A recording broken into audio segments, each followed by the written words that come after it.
worship other gods. It was one point that Esau did follow the God of his father Isaac. All right. So I'm going to try to break this down as quick as I can. All right. Touch on it. And obviously it's going to be a lesson in which we, if the Most High permit, we will upload where you can all see it. But I'm going to touch on it to show you beyond any shadow of a doubt that Job, as righteous as he was not from the children of Israel. And I'm going to prove that. And it doesn't take away from the Hebrew scripture. It doesn't take away from who Israel is and Israel's promise is. As a matter of fact, Job himself admitted that the promises go to the children of Israel. But it does enlighten things and bring more truth and understanding to when it comes to reading the Bible. Like I said before, you cannot understand the Bible fully if you don't understand the characters within the Bible. So most Hebrews will go to Job 30 and 30 to denote color. Let's go there. Read. Job chapter 30 verse 30. Go ahead. My skin is black upon me. My skin is black upon me. And my bones are burnt with heat. My bones are burned with heat. Verse 31.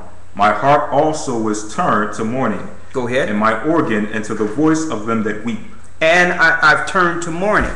So obviously this is something Job is going through after that conversation we read in Job, the first chapter, in which the Most High told Satan, okay, I'll take that hedge from over Job, but you cannot take his life. So what was going on here? Job lost his wife. His wife told him to curse his God to death.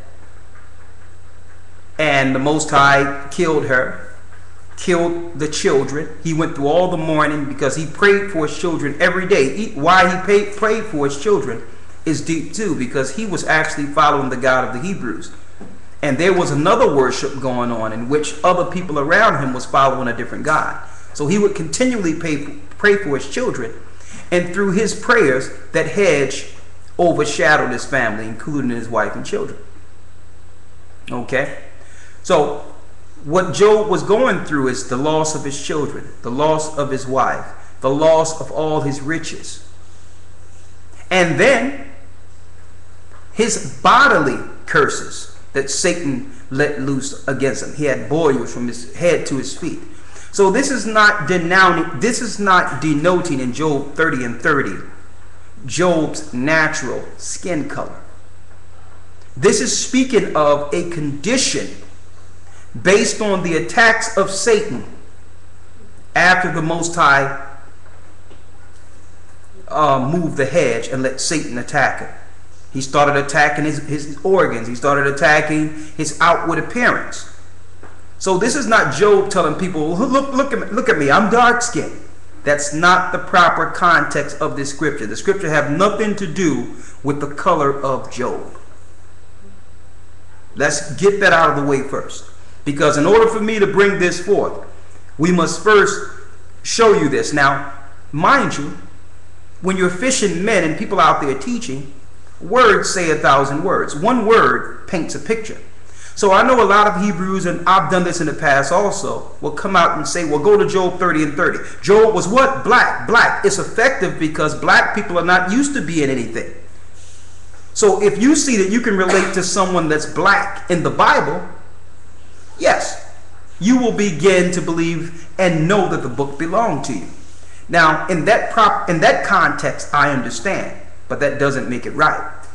There's other scriptures you can go to easily to show you that the authors of the book are all black. You don't need Job 30 and 30 for that. So in that, I understand what people are doing, but it's not rightly dividing the word. Let's go into the word black in your Strong's Concordance there for Job 30 and 30. Now, mind you, of course, there was some skin discoloration with the diseases that fell upon Job, beyond any shadow of a doubt. But the scripture is not speaking of his natural skin color. Let's start there.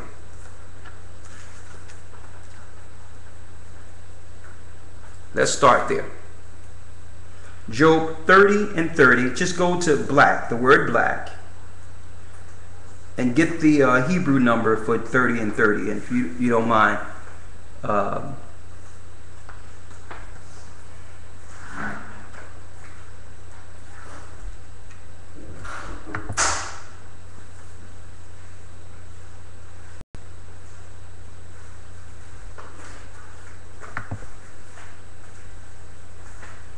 You got the number?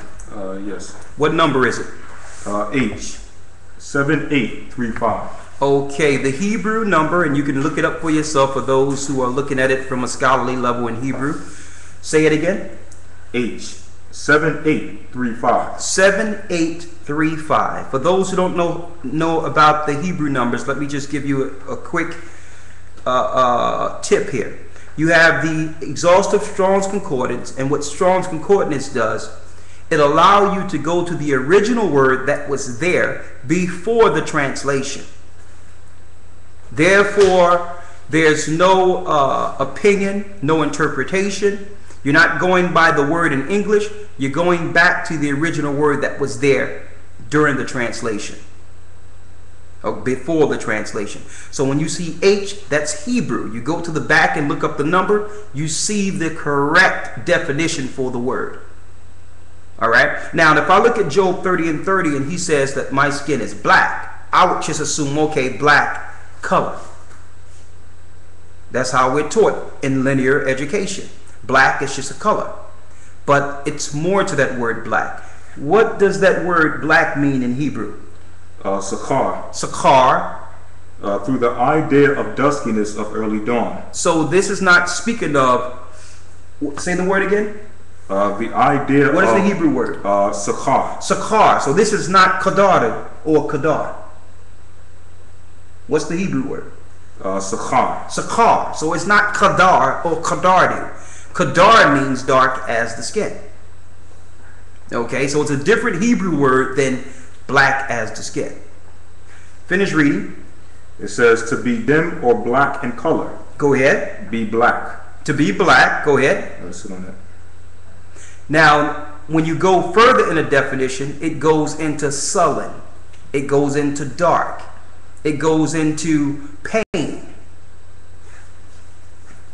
Let me get it here. Give me the word again here. Okay, good. The water, brother. Okay, it says a prime root of, what's that number there?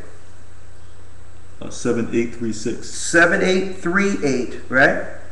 7836. 7836 through the idea of dustiness, right? Mm-hmm. Let's get that real quick. 7836. 7836. Sakhar. Early at any task, with the implication of earnestness. By extension, to search for with painstaking. With painstaking, go ahead. Do something, betimes, inquire. Early, rise, seek, betimes. Search diligently. Early in the morning. So it's talking about pain. He's dealing with pain early. That's what it's speaking of when you look at the root word. Read it again. 7836. Man, it's hot. It says to search for with painstaking. Do something betimes, inquire. To search with painstaking. So he's crying. He's crying out about his condition. Let's go back to Job 30 and 30. Job chapter 30, verse 30. Read. My skin is black upon me, and my bones are burnt with heat. And my bones are burned with heat. So he's speaking of a condition that's going on with him. All right. So now his skin, discoloration. He's dealing with heat, fever, different things of that nature. This is a sickness that have come on him based on Satan's attacks. Finish reading what you got in Job there. Verse 31. Go ahead. My heart also is turned to mourning. My heart also is turned to mourning. He's being attacked. Go ahead. And my organ into the voice of them that weep. Read on. I sit on that. So as you can see, it goes further into just the discoloration of Job's color. It talks about what he's dealing with on a physical level. Let me get my cord here.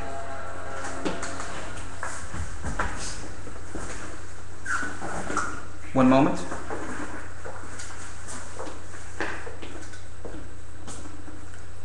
Thank you. What's that next one? That's what you need.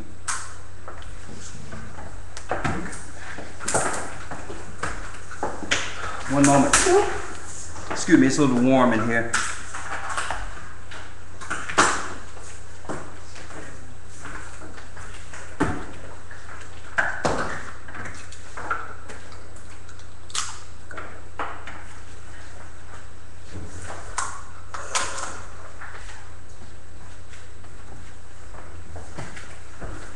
I'm going to try to round this up because I know we've been here a while. Round this up real quick. All right, let's speak of Job real quick here.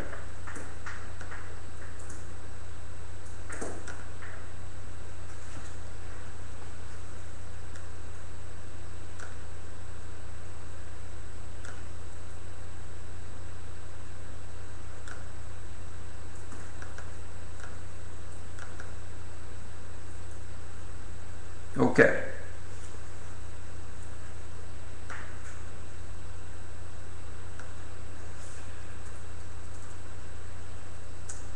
There's a testament from the Septuagint, and it's called the Testament of Job. And I went into it and I realized it was the original part of the Septuagint, or the 70 original books that were translated out of the Hebrew. All right? And in the Septuagint, there is a testament of Job, but it's deeper than just that testament. The Bible speaks of Job.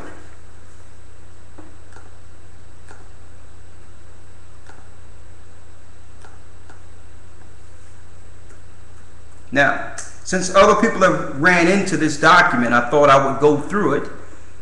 You just can't ignore it.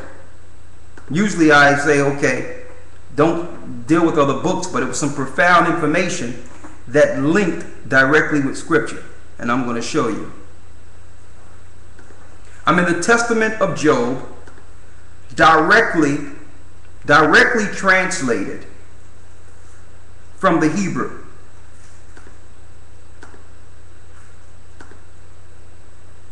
And I want you to hear something, and then I'll go into some scriptures here.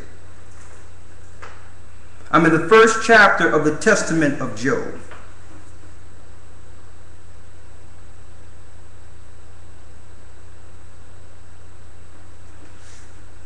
Let's start here. On the day he became sick. It says, on the day he became sick, and he knew that he would have to leave his bodily abode, he called his 7 sons and his 3 daughters together, and spoke to them as follows: Form a circle around me, children, and hear, and I shall relate to you what the Most High did for me, and all that happened to me, for I am Job your father. So before Job